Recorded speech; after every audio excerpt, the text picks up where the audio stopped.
Então, pessoal, agora que vocês já assistiram a sua consulta, já explicamos a maior parte do procedimento que vai ser realizado em você.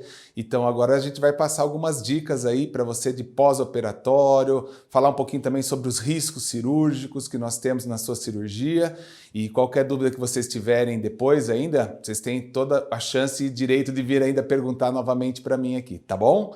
Então, vamos lá. Então, a cirurgia que você optou é por uma blefaroplastia, ou a cirurgia das pálpebras, né? Que ela vai poder estar ou não associada a uma cirurgia de rosto. Então, os cuidados são muito parecidos, então nós vamos falar um pouquinho agora dos cuidados pós-operatórios para essa cirurgia. Então, o primeiro cuidado que a gente fala, principalmente para as pálpebras, é o uso das compressinhas geladas. Então, hoje a gente usa o chá de camomila gelado, que é a coisa mais fácil, que mais deixa menos irritado o olho, não deixa inchar tanto, ainda vai limpando aquelas crostinhas, então funciona muito bem. Deixa um baldão de chá de camomila lá na geladeira e vai fazer compressinhas. Quanto mais fizer nos 3, 4 primeiros dias, melhor, né? Menos roxo vai ficar, menos inchado vai ficar. Então, é uma coisa muito interessante e muito simples de se fazer. Outro cuidado importante é não ficar abaixando, nada de força na cabeça, nada de força no pescoço, tanto na cirurgia dos olhos quanto do rosto. Se você fizer esse movimento, aumenta o risco de ter um sangramento interno ou até externo na pálpebra, começar a sangrar. Então nada de pegar coisa no chão, amarrar sapato, nada que faça força na cabeça, pular, correr. Não, né? Muito cuidado para você não ter problema. Deitar sempre de barriga para cima, né? Com cuidado. Ou o travesseirinho tem que ser bem pequenininho para se você virar não entrar o olho ou o rosto no travesseiro. Então, super importante que você cuide para não fazer grandes movimentações. E o bendito celular, né? Como sempre, me atrapalha muito aqui no pós-operatório. Por quê? Fica olhando aqui, vai passando tempo, muito tempo, isso vai congestionando essa região, começa a sangrar, então não precisa nada disso. Pode usar celular, mas aqui ou aqui, então isso vai te dar uma segurança muito grande. Né? Outra orientação é com relação ao sol. Sol só depois de 3 meses, o sol direto, né? Não pode ficar, claro, vou pedir para usar óculos escuros, né? Várias coisas para a gente ajudar, mas o especial não sair nos horários mais críticos do sol, esperar estar sem sol para sair, e principalmente nas 2, 3 primeiras semanas, que é o principal, mas mesmo até os 3 meses nós vamos evitar com protetor solar, tentar fazer o menos riscos de manchas pós-operatórias causadas pelo sol. Vida normal, né, gente? Então pode andar, pode movimentar-se, lógico, sem exageros. Os primeiros dias também descansa um pouquinho mais, mas eu quero que se movimente para a gente evitar tromboses, outros problemas que podem vir. E aqui, então, a gente sempre fala daqui para baixo, vida normal praticamente. Tem que fazer, e pode ir para o quarto, pode ir para lá, não precisa ficar deitado o tempo todo. Né? Nem na cirurgia de pálpebras, nem na de rosto. Isso é uma coisa que a gente pede para vocês conseguirem voltar à sua rotina sem grandes exageros, claro, mas isso vai ajudar muito também na sua recuperação. As atividades físicas vão ser liberadas rapidamente, né? Na mesma semana já começamos com caminhadas leves, 15 dias mais caminhadas, lógico que sempre sem sol, né? Em horários bons aí, 20 dias já estou liberando algumas coisas. As atividades mais potentes, que exijam muita força, ou saltar, correr, a gente libera com 1 mês e meio para você ir voltando lentamente, mas até chegar a 3 meses com vida normal. É a anestesia que vai ser usada, é uma anestesia geral e é a mais segura que existe para esse tipo de procedimento, sem sombra de dúvidas. Não precisa ter mais aquele medo da anestesia geral, de não voltar da anestesia. Hoje ela é super segura, os procedimentos, os medicamentos evoluíram demais, os equipamentos também, os sensores. Hoje a gente consegue ver até 40 minutos antes que você vai acordar com os sensores aqui que medem até a onda cerebral. Então isso faz com que o procedimento não precise usar tanto anestésico, e assim que acaba a cirurgia, em 5 minutos você está acordada e eventualmente vai alta no mesmo dia. O pessoal pergunta, nossa, mesmo com geral? Sim, porque ela evoluiu demais. Antigamente você ficava 3 dias internados, né? Hoje não, você pode ir à tarde do mesmo dia, porque todo o medicamento já foi absorvido e o risco é muito pequeno com a anestesia geral. Agora, os riscos da blefaroplastia, né? Qual o principal risco que a gente fala são realmente as cicatrizes não ficarem da melhor forma possível.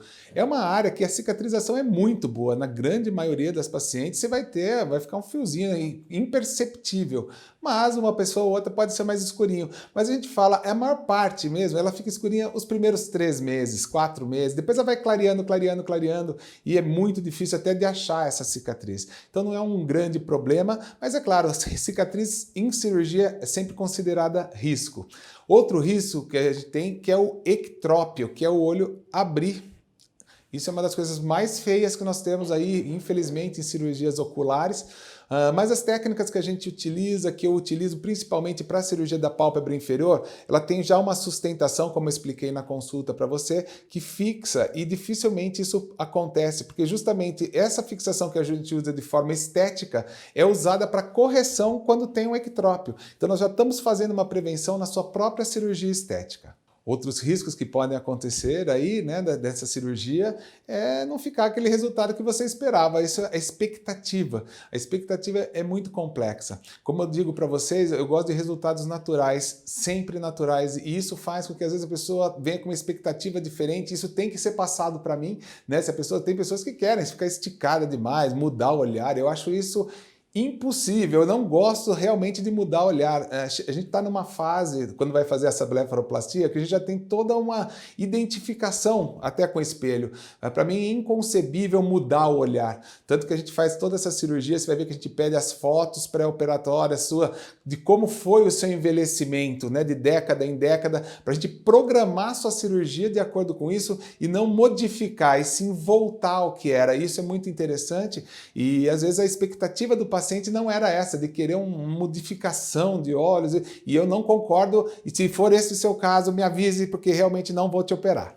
E a gente está falando um pouco de pálpebra, mas assim, é uma cirurgia muito feita associadamente, que é de rosto, né? Vou falar um pouquinho também desses riscos da cirurgia de rosto, né? Que é realmente o hematoma, que é um sangramento interno que pode acontecer. Não é tão raro nessa cirurgia, porque é muita circulação na face, e aí ela vai. O hematoma que eu digo não é o roxinho, não. É ficar mesmo um sangramento interno, vai inchando, inchando, e aí precisa voltar para o centro cirúrgico até que rápido. Normalmente isso acontece nas primeiras 24 horas, então normalmente é quando está ainda no hospital, então é usado drenos ali também, né? Essa cirurgia é uma das únicas aí e abdômen que a gente usa dreno, mas às vezes precisa voltar, e isso é um risco que tem que saber, porque no dia vira um medo muito grande para todo mundo, e não é uma coisa complicada. Para a gente é muito simples, é queimar aquele vasinho só, limpar aquele sangue, mas para o paciente vira realmente uma coisa muito chata, né? Então, se você sabendo antes, não é para pôr medo, é para você se preparar caso aconteça. Outro risco é a necrose também no rosto, né? Necrose de pele. Na pálpebra é raríssimo, mas no rosto, principalmente em fumantes, né? Que é o maior risco, morrer um pedacinho da pele, aqui à frente, aqui atrás, né? E isso, claro, vai deixar uma cicatriz não agradável. Essas necroses vão ter que ser tratadas, viram feridas e vão ter que ser tratadas, demora muito para cicatrizar. Não é comum hoje com as técnicas atuais, mesmo em fumantes nós temos conseguido manter uma circulação melhor, e isso faz com que a gente tenha uma qualidade melhor. É mais comum naquelas cirurgias tradicionais de puxar a pele, esticar, como eu falei na consulta para quem passou falando sobre rosto, né? Que a gente também não gosta das cirurgias, a gente gosta de reposicionar a musculatura.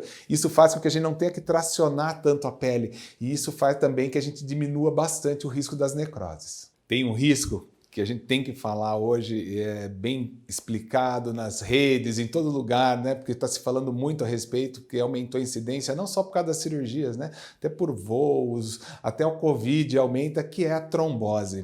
O que é trombose? A trombose é um coágulo que se forma em uma veia profunda das pernas, normalmente, e isso faz com que você tenha um problema na circulação. A trombose nem é tão problema, que você pode tratar, ok. O problema é se ela soltar um coágulozinho e ele ir para o pulmão. E aí ela vira uma embolia pulmonar. Mas a embolia é uma coisa muito grave. Por isso que você vai ver que a gente faz uma prevenção muito grande. Você vai usar meias elásticas, uma bota pneumática que vai massagear a sua perna, aquecer durante todo o procedimento, para a gente diminuir esses riscos. Mas é um risco, né? E em alguns casos a gente tem que usar até anticoagulante, dependendo do tamanho da cirurgia, se a paciente é fumante, se a idade do paciente, o tamanho do procedimento.